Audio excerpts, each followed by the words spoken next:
I used to work in a call center, where everyone had their little cubicles. If things got slow, you could talk with folks nearby, but it was harder to chat with those on the other side of the divider. This is important because Karen sat in a spot that was hard to see from where I was. Now, I have a medical issue with overheating, so I preferred sitting under the AC vent. Nobody really minded because it was too chilly for most. Being a woman, this sometimes led to days when, well, things weren't concealed as they should be. It's natural, and most people didn't notice since it was under my shirt and bra. But Karen did. She decided to report this to HR. The HR person and my supervisor then took me on a bit of a parade through the cubicles into their office. Their grand topic of conversation? My nipples. Now, I could have made a fuss from the start because we didn't really have a dress code, and frankly, it's none of their business. They even asked me to prove I was wearing a bra, so I showed them the straps. They seemed satisfied with that and told me to return to my desk. I refused. I said I needed to file a complaint about someone. They inquired about who, and I replied, "I don't know, but you do.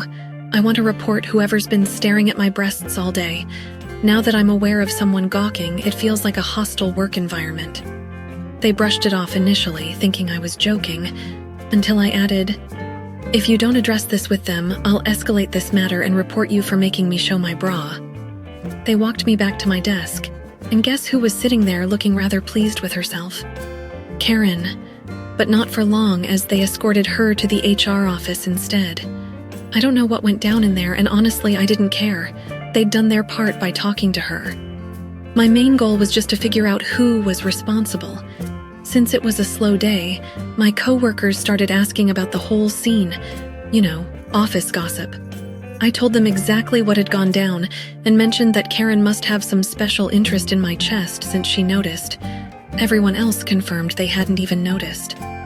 When Karen returned from HR, everyone in the room knew about her actions, and they were all shooting her disapproving looks. The snitch didn't get stitches, and she didn't get fired either. But she did get treated like the classic Karen she was. Nobody wanted to engage with her.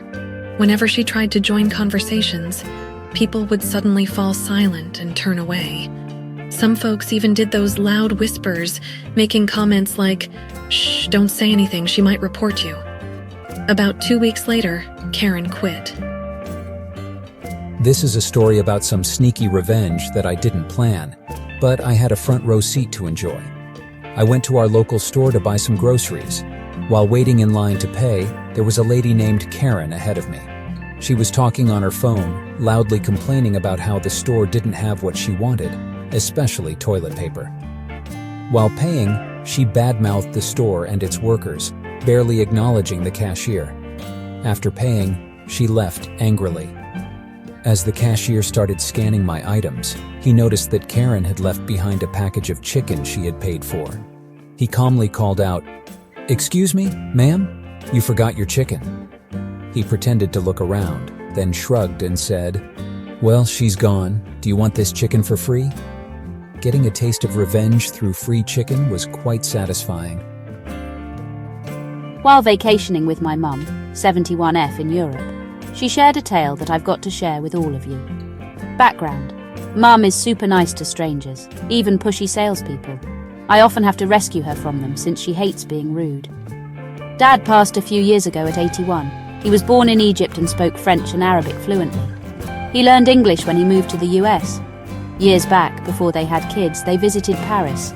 Mum loves stamps and wanted French plate blocks for her collection.